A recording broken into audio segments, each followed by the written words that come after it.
بسم الله الرحمن الرحيم.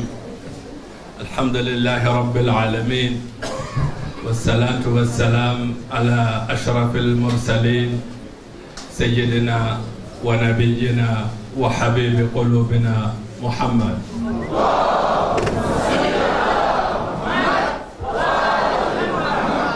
وعلى أهل بيته الطيبين الطاهرين ورثة النبوة والرسالة، ابتداء من الإمام علي عليه السلام وانتهاء بالإمام المهدي عجل الله فرجه الشريف، وأيد سفراءه وأمناءه الذين يواصلون أعمالهم إلى يوم الدين.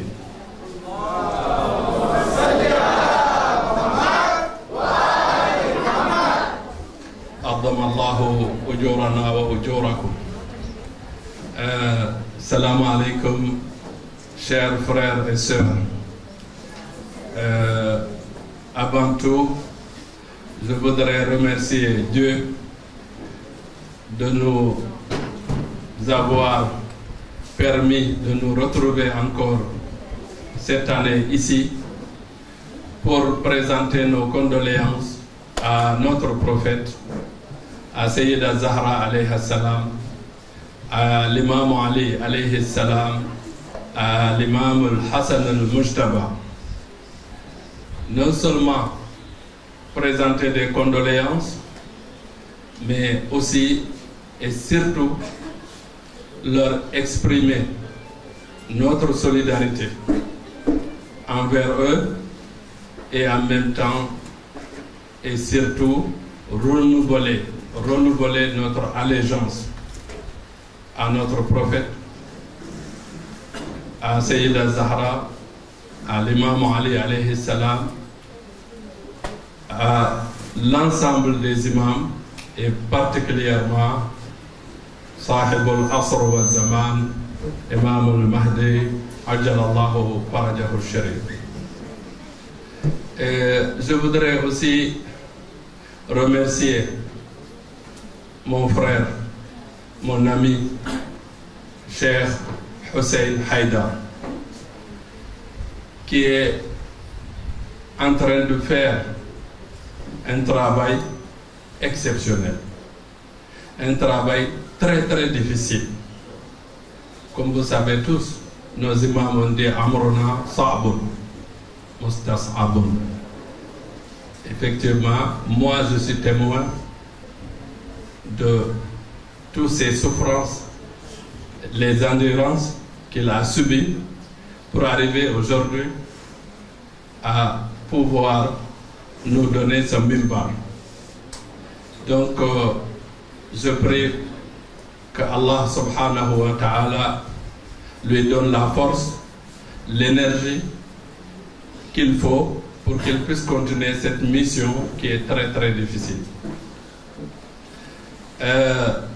Aujourd'hui, je n'avais pas prévu un discours particulier. Je voulais juste venir saluer les frères, peut-être dire 2 ou 3 mots. Et puis il y a les jeunes de Mousdahir qui voulaient faire les hasards. Mais cet après-midi, il y a un monsieur qui m'a dit, Chérif, vous, pourquoi vous faites de Ashura un jour de tragédie, un jour d'événement qui dépasse même la mort du prophète? Comment vous pouvez expliquer ça? Comment vous pouvez expliquer que la mort du prophète, vous ne faites rien? La mort de Sayyida Zahra, vous ne faites rien? La mort de l'imam Ali, qui est le père de l'imam Hussein, vous ne faites rien? La mort de l'imam Hassan, vous ne faites rien? Et aujourd'hui, vous faites, quand c'est Ashura, comme si c'est une tragédie unique au monde. Alors, je lui ai dit,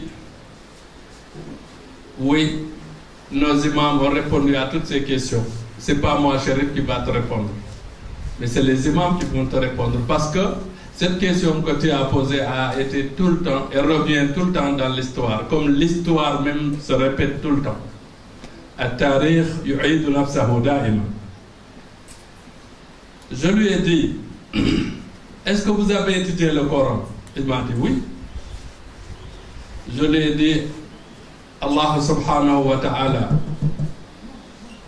dit dans le Coran, Bismillahir Rahmanir Rahim, Innama yuridu Allahu liyudhiba ankum ar-rijsa ahlal bayt wa yutahhirakum tathira.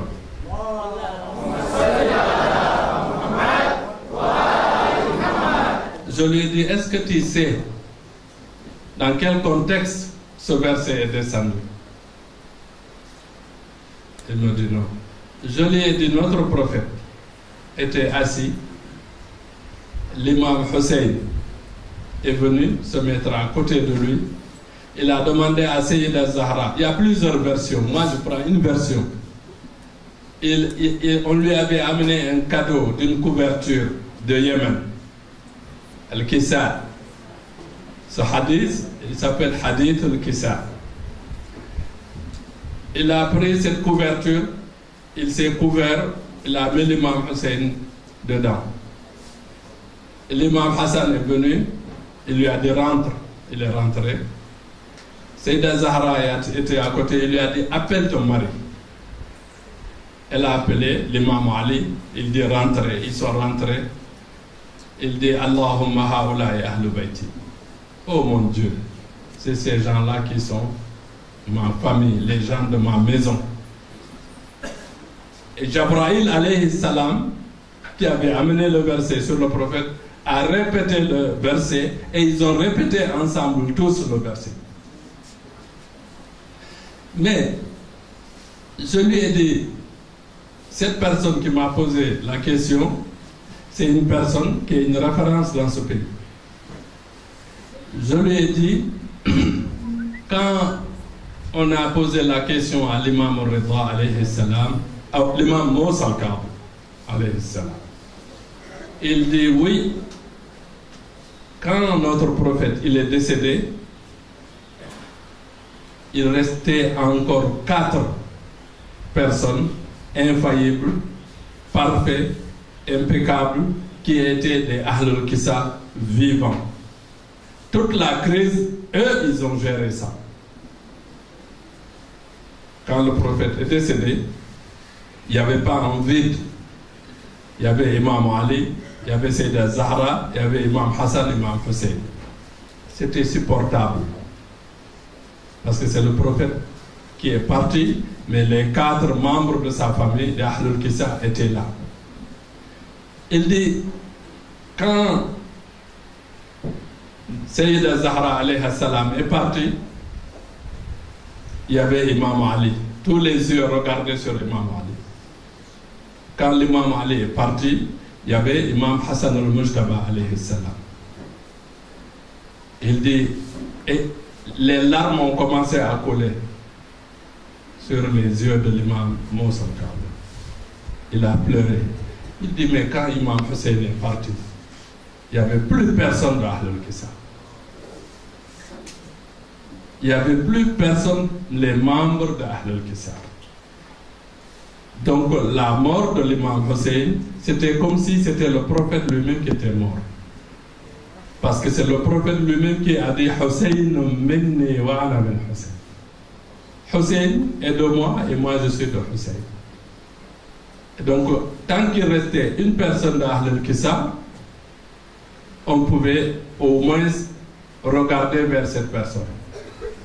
Et ce jour-là, il venait d'éteindre ces 5 lumières que Dieu lui-même a purifiées dans le Coran.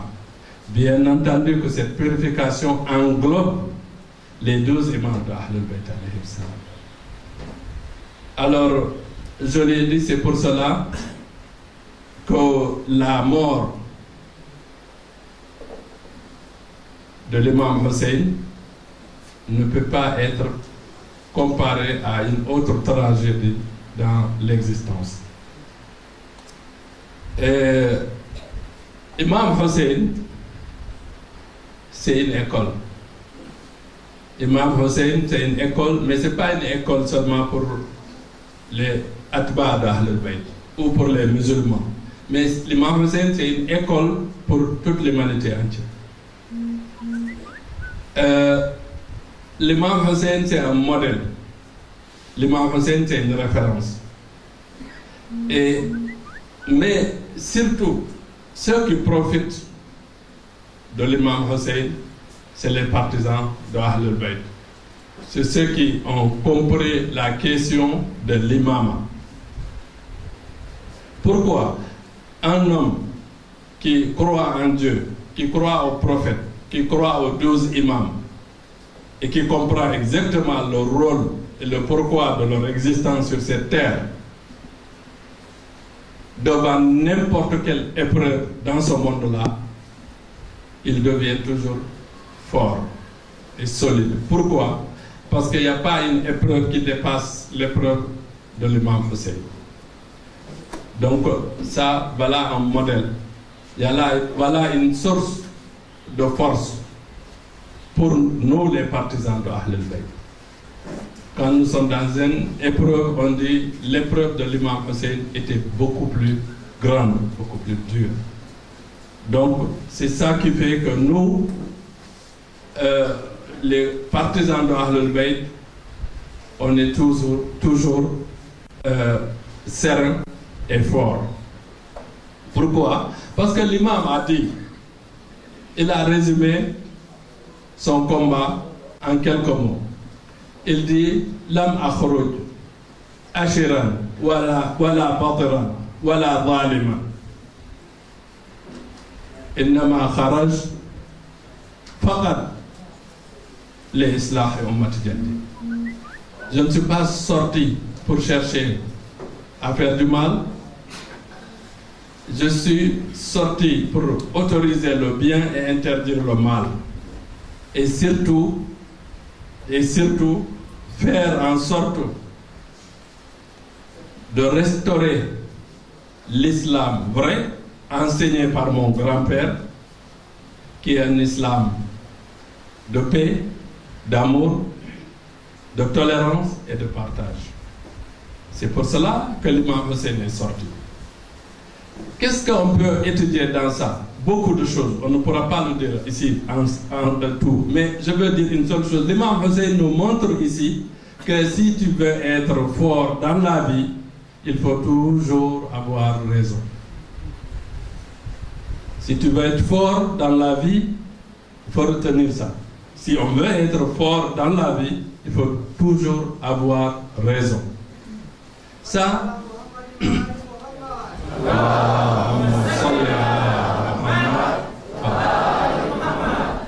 on a appris ça de l'imam Hussein. On a appris aussi autre chose de l'imam Hussein. C'est la modestie.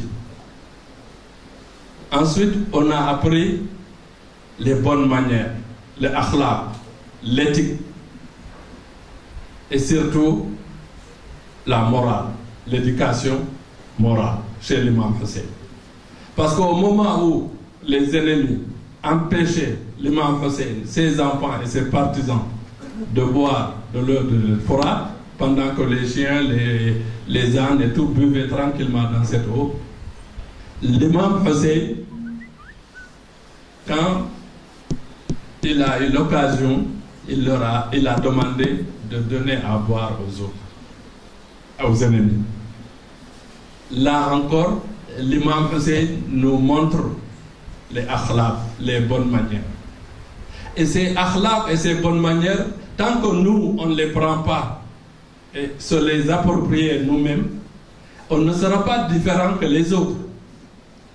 Pour qu'on soit différent que les autres, il faut absolument qu'on puisse respecter le verset de Coran, et ça c'est Dieu qui dit قُلْ لَا أَسْأَلُكُمْ عَلَيْهِ أَجْرًا إِلَّا الْمَوَدَّةَ فِي الْقُرْبَى. Dieu dit, je ne vous demande rien. La seule chose que je vous demande, c'est d'aimer les Ahlul Bayt. Mais Dieu n'a pas parlé de Al-Mahabba. Non, il a parlé d'al-mawadda. Parce qu'il y a une grande différence entre al-mahabba ou al-mawadda. Al-mahabba, c'est l'amour, c'est aimer. Al-mawadda, en arabe, signifie non seulement aimer, mais suivre.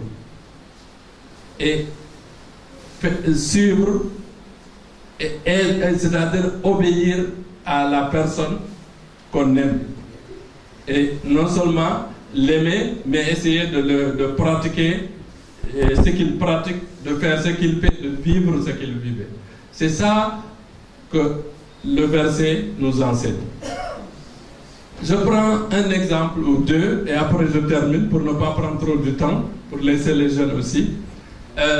Premier exemple que je prends, il y a 60 ans ou 70 ans, à Najaf al-Ashraf, il n'y avait pas d'hôtel. Les Zouars, ils venaient, ils dormaient dans la cour de la mosquée, ou bien ils dormaient chez les partisans de Ahlul Bayt qui avaient de la place, qui les hébergeaient. Et il y a un Zahir qui était là, qui venait de loin et qui connaissait personne et qui avait tous ses habits sales. Il n'y avait pas les robinets comme aujourd'hui. Donc, il ne savait pas trop comment faire pour laver ses habits. Et il sort le matin, juste après l'appel à la prière, vers le mausolée de l'imam Ali. Il rencontre un vieux, un monsieur, qui avait beaucoup de lumière, beaucoup de nour. Il lui dit « Assalamu alaikum, mon frère. Je voudrais juste vous demander, est-ce qu'il y a un endroit où je peux faire laver mes habits ?» Le monsieur lui dit « Yabdu annak zahir. Apparemment, vous êtes un visiteur de l'imam. » Il dit « Oui. » Il lui dit « Bon, donne-moi tes habits. » Il a donné. Il lui dit « Demain, à la même heure, on se retrouve ici, je t'amène tes habits lavés. » Il a pris les habits. Effectivement, le lendemain, avant même l'heure, le monsieur était là et il attendait. C'est-à-dire celui qui a pris les habits à laver. Il a lavé les habits et tout. Il attendait le monsieur. Et quand le monsieur il est sorti, il lui a remis ses habits. Le monsieur lui dit, c'est combien je vous dois? Il lui dit non. Vous ne me payez pas. Mais celui que vous êtes venu faire le ziyara, Imam Ali, c'est lui qui va me payer, Inch'Allah. Et dans l'après-midi, le monsieur, il est parti à la mosquée. Il a vu la même personne, dans le même bar. Et c'était Al-Maqdisi, Al-Ardabili. C'était le Zaïm al-Hawza al-Miya fi Najaf. C'était le guide de la Hawza al-Miya fi Najaf.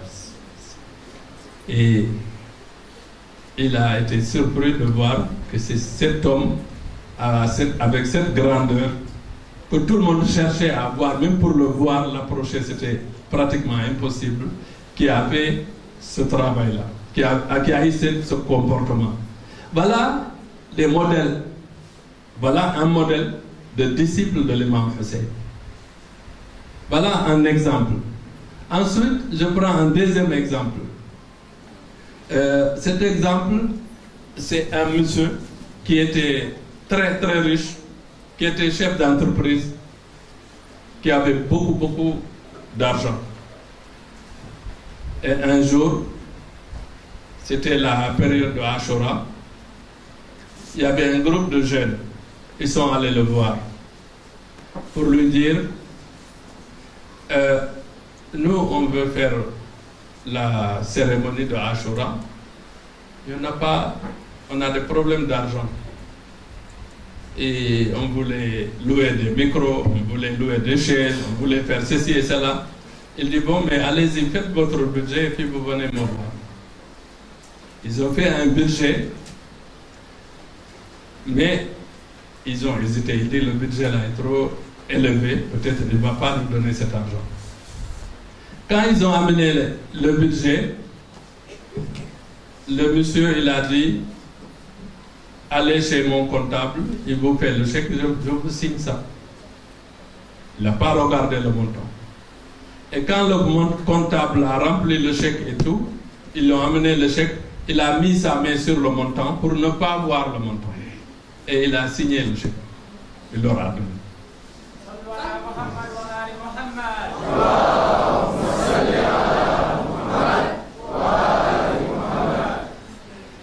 Il leur a donné, ils sont partis. Quelques années après, le monsieur, il est décédé.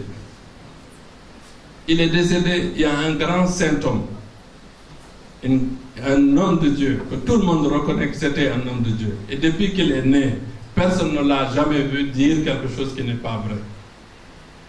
Et qui s'est réveillé le matin, il dit, hier soir, j'ai vu Hajj Kada wa Kada. Mais j'ai vu que quand il est arrivé, il y avait un terrain comme le désert, où il y avait des millions et des millions d'êtres humains, et il y avait une grande porte, et les gens, chacun attendait son tour, on l'appelle. Les gens souffraient, il y avait de la sueur, il y en a même qui pleuraient, il faisait chaud. Mais on a vu ce Hajj-là, quand il est arrivé à la porte, il y avait l'imam Hussein devant la porte qui l'attendait. Et quand et tout le monde, et tous les gens qui venaient là, on examinait chacun son dossier. Et quand lui, son dossier, il était dans les mains de l'imam Hussein. L'imam Hussein n'a pas regardé ce qu'il a fait comme péché. Et il est venu, il l'attendait, il a pris sa main, il lui a dit rentre. Voilà un autre modèle d'un vrai partisan de l'imam Hussein et de Ahlul Bayt. Et vous savez, être un disciple de l'imam Hussein, c'est d'avoir les bonnes manières, c'est d'avoir l'éthique et les akhlaq. Ensuite, c'est de ne pas dire que c'est seulement Ashura que je viens et après Ashura, j'attends encore Ashura. C'est très bien de venir à Ashura. Parce que l'imam Hussein, quand tu lui donnes son temps, quand tu lui donnes ta force, quand tu lui donnes ton énergie, quand tu lui donnes tes biens, ton argent, c'est toujours un trésor, c'est une manière de s'enrichir, soit pour ce monde-là ou pour l'au-delà. Pourquoi je dis pour ce monde-là? À chaque fois qu'on donne à l'imam Hussein de l'argent, avant que le même jour ne revienne l'année prochaine, Dieu te donnera 10 fois plus que ça, ou 100 fois, ou 1000 fois. Ça, c'est Mujarrab. Et c'est pas Sharif qui le dit, hein? C'est Dieu même qui dit ça dans le Coran. Il dit Inna Allah ishtara wa amwalahum. Dieu a signé un contrat avec, pas les musulmans, non, avec les croyants. Il n'a pas dit al-muslimin, il dit al-mu'minin. Il a signé un contrat avec eux pour dire que tout ce que j'ai créé, je l'ai créé pour vous. Et vous-même, je vous ai créé pour moi. Wastana'tuka li nafsi. Afa hasibtum annama khalaqnakum abatan? Là. Donc, il dit, toi, l'être humain, à partir du moment, tout ce que j'ai créé pour toi. Et toi-même, je t'ai créé pour moi. Si j'ai besoin de tes biens, il faut me les donner. Mais si tu me donnes, tu ne pourras pas être plus généreux que moi. Je vais te redonner 10 fois. Ça, c'est le Coran. Je vais te donner 10 fois et plus et plus et plus.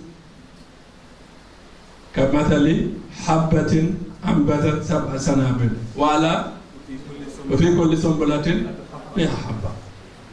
Ça, c'est une vérité. Maintenant, si tu le fais et que ça ne marche pas, c'est qu'il y a un problème chez toi.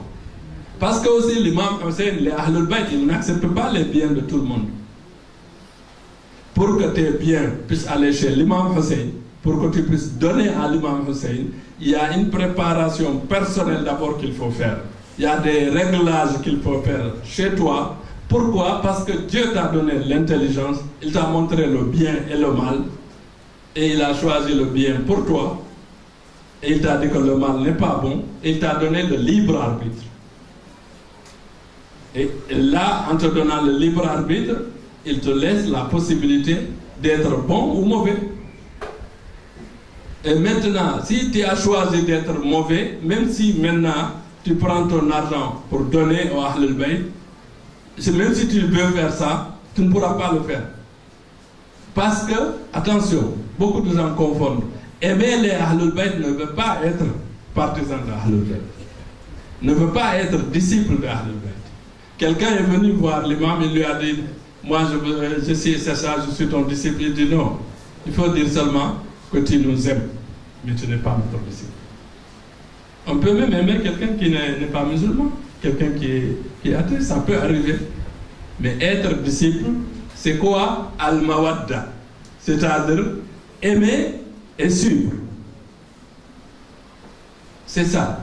Donc là, Dieu dit, si tu donnes tes biens, mais moi je vais te donner encore plus. Donc c'est là, ça c'est un secret pour s'enrichir. Donner à Dieu et au Ahlul Bayt dans la sincérité.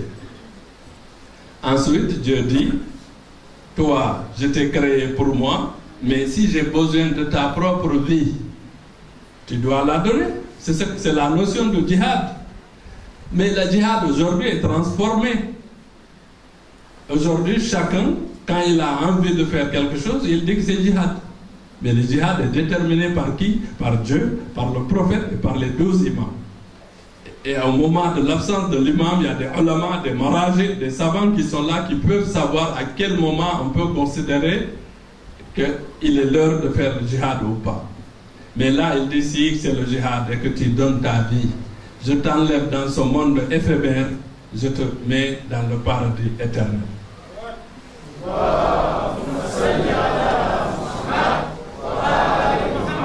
Un jour, le prophète a dit à ses compagnons, cherchez-moi les hommes les plus braves, les plus courageux, les guerriers. J'ai besoin de 40 guerriers. Ils ont dit, prophète, là, quand on demande que tout le monde est guerrier, tant qu'on n'est pas dans le champ de bataille, on ne peut pas savoir qui est le vrai guerrier. Le prophète regarde Imam Ali, il dit à Ali, cherche-moi 40 guerriers. L'imam Ali dit d'accord. L'imam Ali dit telle personne, toi Abadar, toi Megdad, toi Kada, Wakada, il a cité tout.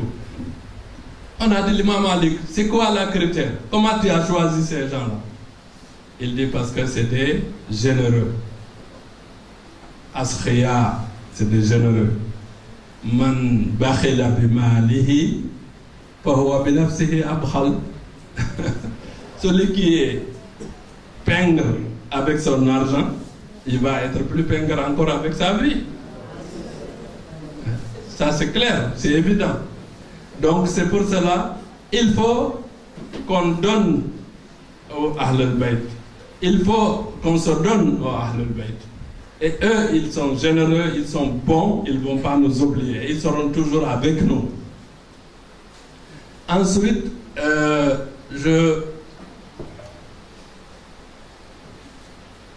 je voudrais dire que aujourd'hui, il y a beaucoup de personnes qui soit suivent les Ahlul Bayt, ils aiment les Ahlul Bayt, ils oublient le Coran. Soit il y a un autre groupe de monde qui est dans le Coran, ils oublient les Ahlul Bayt. Alors que notre prophète, il a dit, Taraktu fikum ma in tamassaktum bih lan tadillu abada. Kitab Allah wa itrati Ahlul Bayti. Donc, pour trouver l'équilibre, il faut les deux. Et aujourd'hui, souvent, on a tendance à voir des gens qui disent le Coran nous suffit. Et ils se trompent. On a tendance à des gens qui disent les Ahlul Bayt nous suffit. Moi, je suis un peu de ces gens-là qui disent les Ahlul Bayt nous suffit, hein, honnêtement. Mais, parce que je sais, effectivement, tout à l'heure, je disais qu'aimer les Ahlul Bayt ne suffit pas. Mais je crois que je vais me contredire moi. Oui. Aimer les Ahlul Bayt aussi suffit. Mais nous ne cherchons pas le paradis. Nous cherchons Rida Allah wa Rida Ahlul Bayt.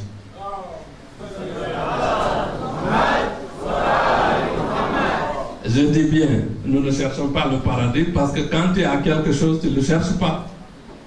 Maintenant, nous, ce que nous cherchons, c'est d'être avec le prophète, les Ahlul Bayt, Yawm al-Qiyamah, là où eux, ils seront. C'est ça que nous voulons, ce n'est pas le paradis. Pourquoi? Parce que quelqu'un est venu voir l'imam. Il lui a dit, Assalamu alaikum, ya imam. Il lui a dit comme ça. Il lui a dit, quelqu'un m'a dit que si quelqu'un aime l'imam Ali, alayhi salam, il ne va pas à l'enfer, il va au paradis. Il dit oui. L'imam lui a dit oui. Il dit voilà, même si c'est un facet, un hypocrite. L'imam a dit oui. Quand il va mourir, avant de mourir, Dieu lui donne une épreuve dans la vie. Et il arrive à nous propres. Il lui a dit l'imam, et si ce n'est pas le cas? J'ai vu des gens que ce n'est pas le cas, ils n'ont jamais eu de preuve. Et ils sont morts. Il dit, ces gens-là, au moment où on les lave, l'eau avec laquelle on les lave devient très très chaud. Ça les brûle. Mais une fois qu'on termine de les laver, ils arrivent à nous propres. Ils rentrent au paradis. Et il dit, ah, l'imam, et si ce n'est pas le cas? Il dit, si ce n'est pas le cas, quand la personne va mourir, qu'on la met dans sa tombe, la terre va le presser. Il va subir le poids de la terre sur lui à un moment donné, et ça va le rendre propre. Et après, il arrive à nous propre. Et il dit, si ce n'est pas le cas, il dit, Nashfa' lahu raghma anfik. Nous intercéderons pour lui, même si ça ne te plaît pas.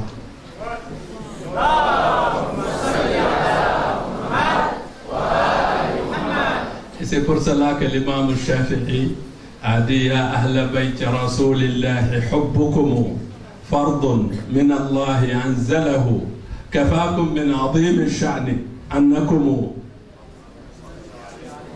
man lam yusalli alaykum la salata lahu.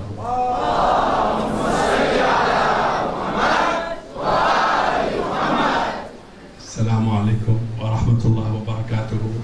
Je prie, Inch'Allah, que Dieu, Inch'Allah, par la baraka des imams, vous rétribue, vous donne une bonne santé, une longue vie, et surtout, il ouvre toutes les portes pour vous, de rizq, de réussite, pour que vous puissiez aider encore les Ahlul Bayt. Et ces nuits-là, c'est des nuits où les prières et les doigts sont acceptés. Donc, Inch'Allah, je suis convaincu que Allah subhanahu wa ta'ala est avec nous, les Ahlul Bayt sont avec nous, Inch'Allah. Et je souhaiterais dire à mon frère Cheikh Hussein, et à chaque fois que je viens ici, je suis obligé de parler à ma communauté, de leur dire non, je suis avec tant de personnes, pas plus. Donc, pourquoi? Parce que je dis, il ne faut pas qu'on encombre la place là-bas. Et première chose, je prie Allah subhanahu wa ta'ala que Allah subhanahu wa ta'ala donne la possibilité à Cheikh Hussein d'avoir un endroit encore plus grand que cet endroit, Inch'Allah. Et la deuxième chose que je souhaite, et je prie Allah subhanahu wa ta'ala, que l'année prochaine, que Cheikh Hussein me fasse l'honneur et le plaisir lui-même de venir avec vous tous faire le Ashura avec nous, avec moi, Inch'Allah. Et ça, c'est quelque chose qui va faire plaisir à l'imam du temps et à l'ensemble des imams, au prophète, à Sayyida Zahra alayhi salam. Assalamu alaikum wa rahmatullah. Nous avons